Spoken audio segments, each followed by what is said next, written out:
Alright, so I'm going to just walk through another case study I've just finished actually, and I'm added some extra amenities to the UI and to the UX, the user testing. In this case study, I'm basically making an audiobook list. It's similar to the music list that I had worked on previously, and it's using Firebase authentication APIs as well as real-time snapshots, and I'm using Vue3 Teleport for modal functionality. So this is the landing page, the home page, and so for example, these are audiobooks. But when I click on this, I could be able to, I'm plugged in, I'm using YouTube share features, the embed functionality to embed this within this specific application, right? And again, of course, if one has a YouTube account, you can obviously, go to your playlist and add to your playlist, things like that. But just as an example, this could be connected to any backend APIs, MySQL, so on and so forth.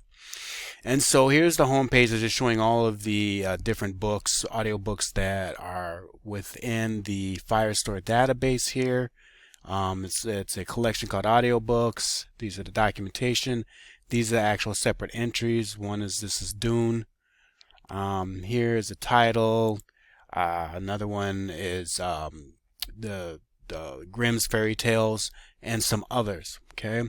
I'm also using again, Firebase authentication, and I have two users here that have already been authenticated. So we can are added to the authentication database.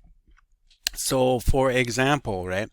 So I've already showed you that if I wanted to, just as a general user, I don't want to sign up, I don't want to log in, I can just click on Grimm's Fairy Tales and listen to this audiobook.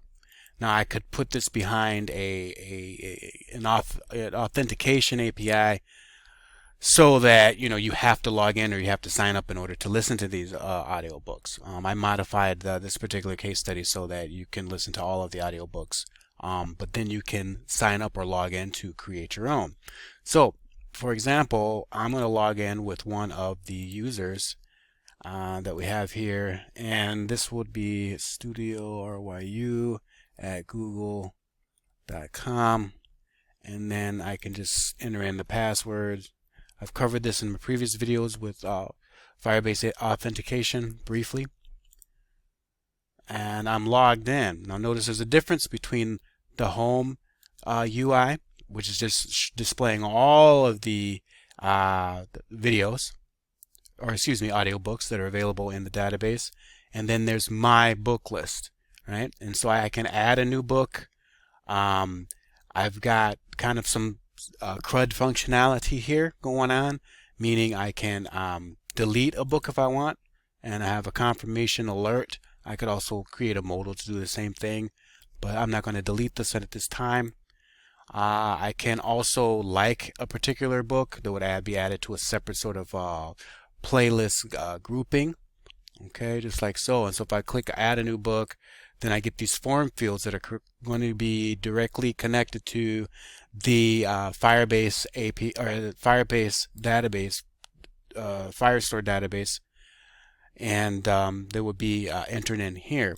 And then I can modify. So as you can see, I've liked Dune here, and then I can go home, and that's liked. I'm logged in. I can go over here, and I could log out. Okay.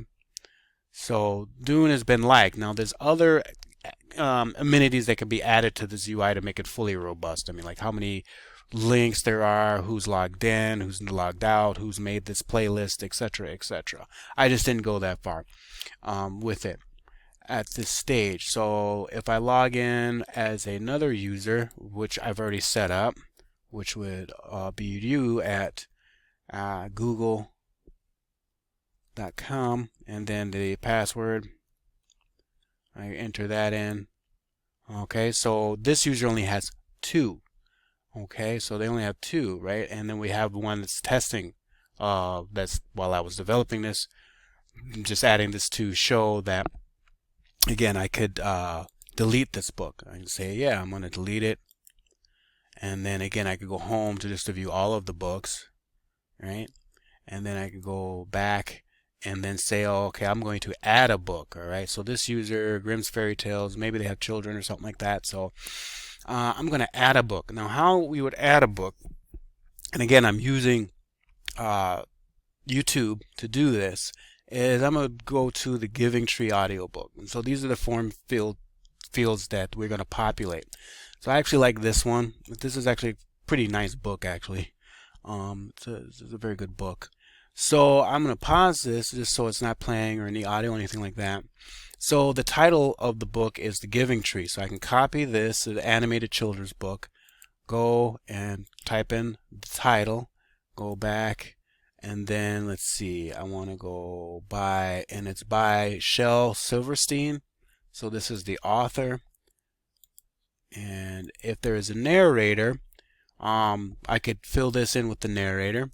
But then there's the URL and the embed code in order to display or view or listen to the audiobook, right? So you just go to the YouTube share, and I'm going to copy this URL and click on the URL, and then I'm actually going to get rid of this part here because all we really want, and you know, the parsing that I did, the real quick JavaScript parsing I did was just to parse out these slashes. So and there's a reason behind that, and I'll show you. So I can go to the embed code, which is the important part. So I can click on the embed code, and I can, under Google's functionality here, copy this, and then I'm going to go to the embed code list. And what I do want to do though within the embed code is make the width and width like the width and height 100%. All right, so it fits the modal screen, as full as possible. And there's some tweaks I could add, and there's many different ways I could programmatically extract what I need and change what I need. I just didn't spend that much time to do all of that. And then maybe there's a description, right? So I think I have a description over here, and this is completely optional. So I go back here and then add the description. Okay, so when I add the book, all right, in real time, because that's what the authentication for Firestore does, and it gives a snapshot. So automatically, what should happen is my UI updates. Okay, and again, I could add some functionality so this automatically closes, but that's okay. Again, it's small details. But now we have the Giving Tree, right? And I can click on this, and it's, again, the Giving Tree's got a play button. It's got an image that I've extracted. That was the purpose for adding the URL code. All right.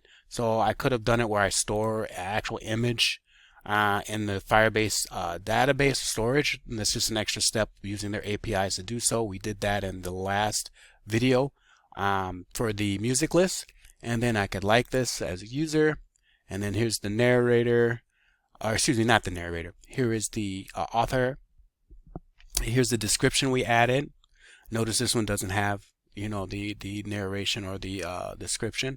And again, I could play this, and there's the Giving Tree right there, right? And of course, I could size the modal and things like that. Now, briefly, I want to go into a bit of a struggle that I had with the modals and the teleport. And this may be beneficial for people who are watching if they're running into the same things. So, and Vue 3, what's happened, I'll move my code over just a little bit. So if I can walk through this real quickly, right? So here in the template of my home page, or rather, let's see, we'll go to the actual page, the book list page. We go to the book list page, which is almost identical to the home page. So we have the teleport element that is used by Vue to go to find a div with the class of modals, so that it'll show the actual modals. But what's happening was that, and here's the modal that is actually a separate component that is being pulled in via my code here. So I'm pulling in the modal as a separate component here. I've got a spinner, I've got modals, and I'm pulling in.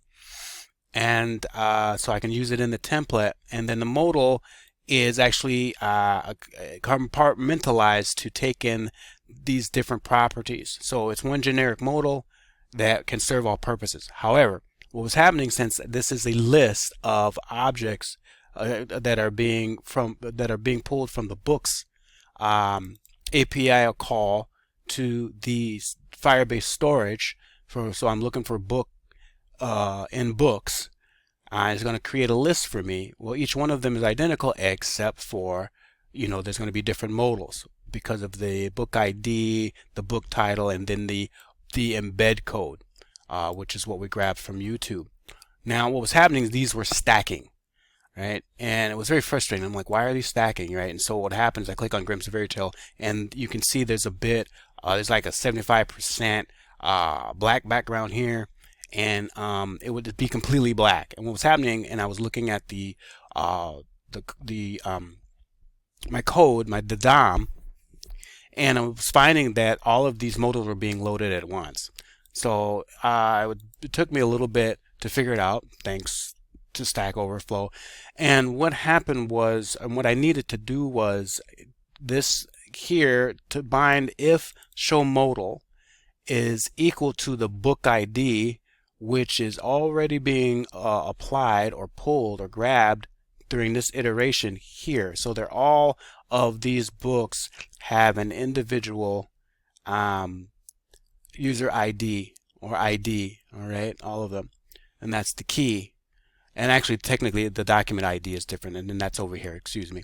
The user ID is the actual user that created that added the book.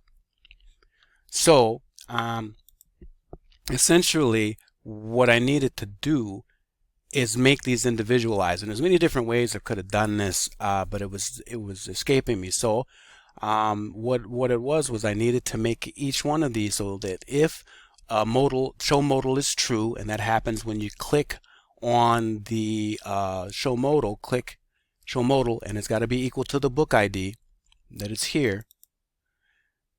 And then if the show modal is equal to the book ID, then it shows the individual modal, like so, okay, and not all of the modals. So that took me a bit to figure it out.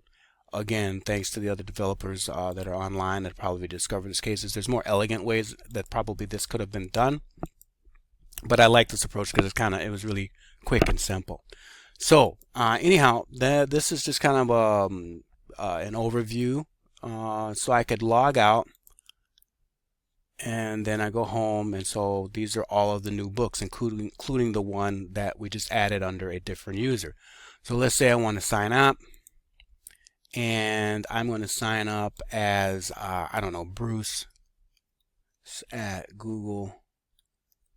In the previous application case study I was working on, you could add a display name and probably some other form fields to identify the actual individual user. I just kept it simple this time around, and then added the password here. Excuse me, I got a bit of a cold here. So now this is a new user here that is shown up top here. This, Bruce, or the username, or whichever identifier you could have used. You could have used the actual picture if they have a picture, display picture, or something like that. Avatar, excuse me. So there's no books here for this individual. However, they are logged in and they can see everybody else's. Here's Lord of the Rings. They could see that, or listen to that, but they don't have any that they've added.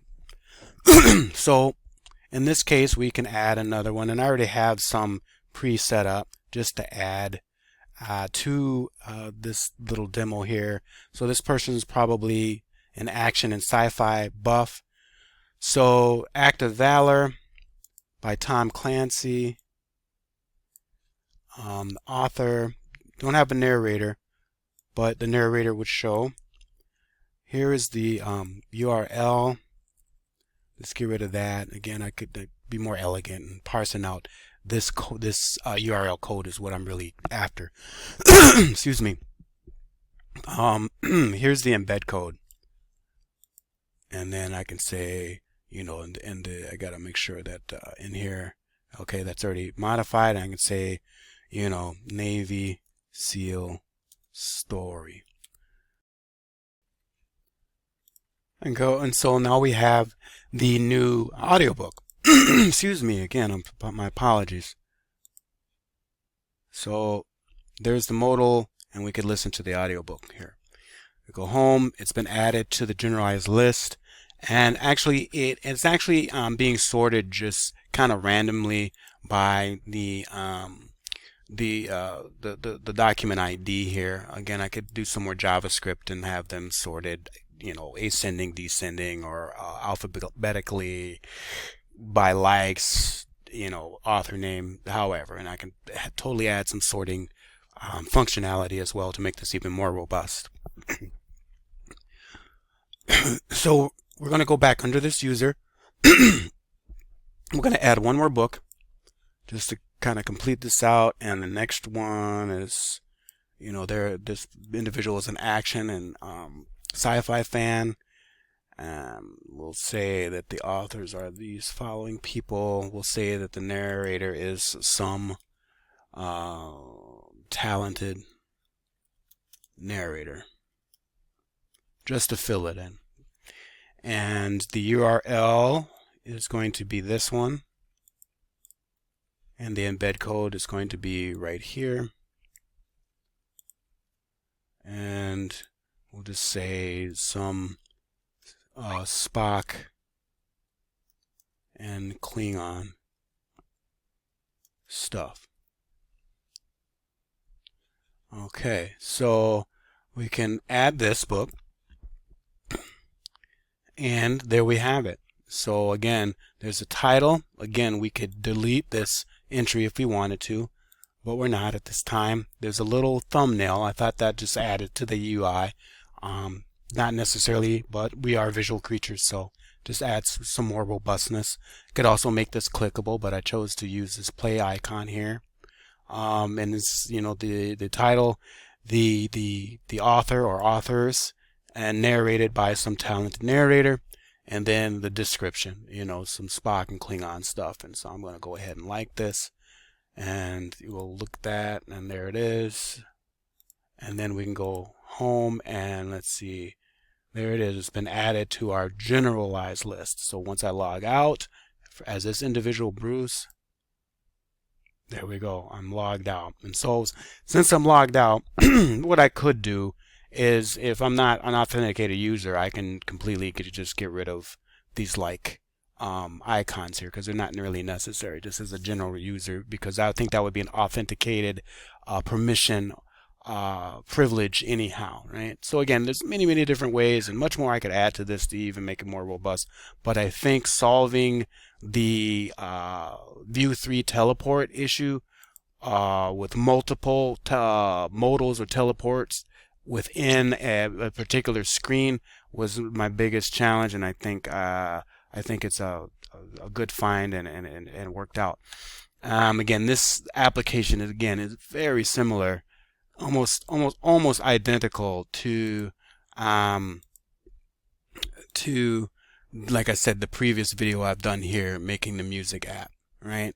And in fact, I will go back to this one, and I'm going to go back to this one and add the functionality to where you can actually listen to the music, because it's a music list and you'd obviously want to listen to the music.